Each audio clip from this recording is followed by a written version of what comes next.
नमस्कार दोस्तों, ईश्वर सदैव आपका भला करे और आपकी झोलियाँ ईश्वर के आशीर्वाद से हमेशा भरी रहें। तो दोस्तों, आज बात करेंगे कि यदि आप एकादशी का व्रत करते हैं तो उसकी क्या पारण विधि है। व्रत खोलने के बाद क्या खाना चाहिए।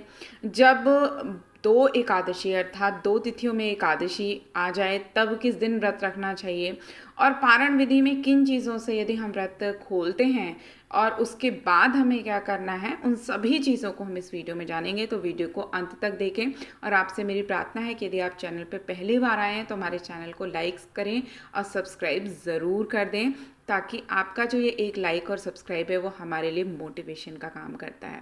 तो एकादशी का देखिए जो व्रत होता है बहुत ज़्यादा पुण्यदायी माना जाता है। माना जाता है कि जितने भी हिंदू धर्म में व्रत त्यौहार हैं उनमें सबसे बड़ा व्रत एकादशी का माना जाता है।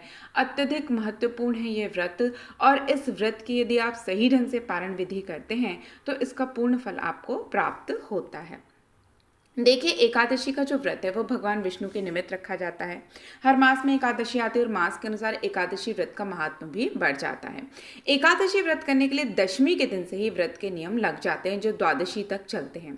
अब दशमी से लेकर द्वादशी तक व्रत के नियमों का पालन यदि मनुष्य नहीं करते तो इससे उन्हें व्रत का पूरा पुण्य लाभ नहीं मिलता। ऐसे में हर किसी को जानने का प्रयास करना चाहिए कि व्रत के अगले दिन पारण करते हुए क्या गलतियां नहीं करनी चाहिए। इसके साथ ही साथ एकादशी पे नियम और संयम के साथ व्रत रखकर भगवान विष्णु की उपासना करने के बाद अगले दिन द्वादशी तिथि पे पारण में कुछ विशेष चीज़ों का ही सेवन करने का विधान है।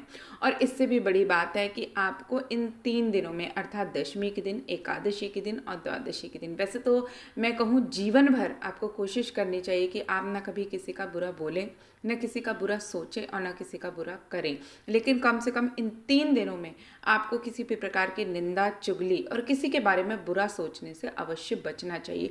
क्योंकि कहते हैं ना कि आज के समय में मनुष्य शारीरिक रूप से उतने हिंसक कर्म नहीं करता जितना वो मानसिक रूप से अपनी वाणी के द्वारा और अपने विचारों के द्वारा करता है। तो इस जो पाप है, जो हिंसा है आपकी, से रोककर अहिंसा के मार्ग पे चलना है।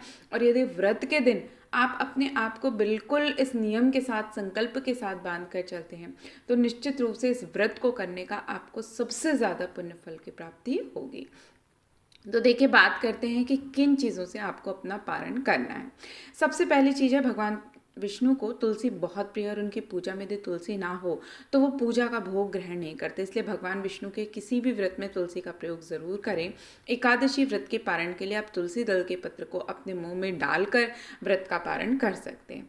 इसके अलावा दूसरी जो चीज़ है वो है, आंवले के पेड़ पे भगवान विष्णु का वास होता है, इसलिए आंवले का भी विशेष महत्व है। एकादशी व्रत का पारण आंवला खा के करने से भी अखंड सौभाग्य, आरोग्य और संतान की प्राप्ति होती है। इसके अलावा माना जाता है कि एकादशी व्रत के पारण पर चावल जरूर खाने चाहिए। एकादशी व्रत के दिन चावल खाना मना होता है, लेकिन द्वादशी के दिन चावल खाना उत्तम माना जाता है। मान्यता है कि इस दिन चावल खाने से प्राणी रेंगने वाले जीव की योनि से मुक्ति पा जाता है। लेकिन जो व्यक्ति एकादशी के दिन चावल खाता है उसको उसका अच्छा फल नहीं मिलता, इसलिए एकादशी के दिन चावल ना खाएं, द्वादशी को चावल खाएं और तब व्रत का पारण करें। तो इससे कहते हैं कि अनेक योनियों से मनुष्य को मुक्ति मिल जाती है। इसके अलावा सेम की फली को कफ और पित्तनाशक माना जाता है, व्रत पारण के लिहाज से एक उत्तम पदार्थ माना जाता है। ऐसे में सेम धार्मिक और स्वास्थ्य के लिहाज से बेहतर, आप कह सकते हैं बेहद पारण भोज्य पदार्थ माना गया है। इसके अलावा व्रत पारण में जो भी भोजन पकाया जाता है उसमें घी का प्रयोग करना चाहिए। गाय के शुद्ध घी से ही व्रत के पारण का भोजन बनाना चाहिए, और घी को सबसे शुद्ध पदार्थ माना गया और ये सेहत के लिए भी अच्छा होता है। तो इन 5 पदार्थों का सेवन तो ज़रूर करना चाहिए। इसके अलावा एक चीज़ का और विशेष ध्यान रखें, जैसे कि माना जाता है कि एकादशी के जो व्रत होता है, चूँकि सूर्योदय के बाद इसका पारण किया जाता है, तो एकादशी व्रत का पारण द्वादशी तिथि के समाप्त होने से पहले ही करना आवश्यक होता है। यदि बहुत थोड़े समय के लिए द्वादशी तिथि आई हुई है तो उतने ही समय में आपको अपने व्रत का पारण कर लेना है। यदि द्वादशी तिथि सूर्योदय से पहले समाप्त हो रही हो तो एकादशी का पारण जो है वो सूर्योदय के बाद ही होता है और द्वादशी तिथि के भीतर पारण न करना पाप के समान माना जाता है। इसके अलावा एकादशी व्रत का पारण हरिवासर के दौरान भी नहीं करना चाहिए। जो श्रद्धालु भक्त जो हैं जो व्रत करते हैं उन्हें व्रत तोड़ने से पहले हरिवासर समाप्त होने की प्रतीक्षा करनी चाहिए। हरिवासर द्वादशी तिथि की पहली 1/4 अवधि होती है।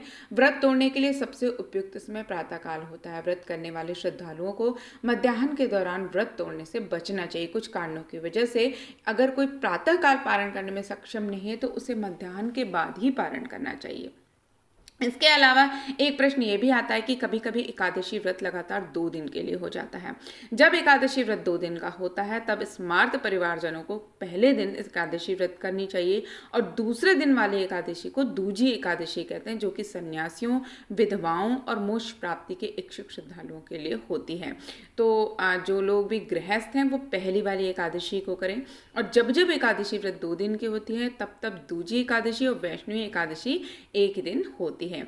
इसके अलावा एक बात का ध्यान रखिए कि जब भी आप व्रत का पारण करें उसमें खाने की कोई भी वस्तु, खासकर आप अनाज का, आप किसी मीठी वस्तु का या चावल का भी दान करें तो आपको सर्वाधिक व्रत के पुण्यों की प्राप्ति होती है। तो यदि आप इस तरह से पारण करते हैं और इस विधि से आप भगवान के व्रत का नियम के साथ, श्रद्धा के साथ, आप पूरी भक्ति के साथ और जैसे मैंने आपको बताया कि अहिंसात्मक भावना के साथ यदि आप अपना व्रत करते हैं और पारण करते हैं तो निश्चित रूप से आपको किए गए जो आपका व्रत है उसका बहुत ज़्यादा उत्तम लाभ देखने को मिलेगा। तो दोस्तों आशा करती हूँ ये छोटी सी जानकारी आपको पसंद आई होगी। कृपया इसे अपने इष्ट मित्रों को ज़रूर शेयर करें ताकि ज़्यादा से ज़्यादा लोग इस चीज़ का लाभ ले सकें। तो दोस्तों फिर मिलते हैं, तब तक के लिए नमस्कार।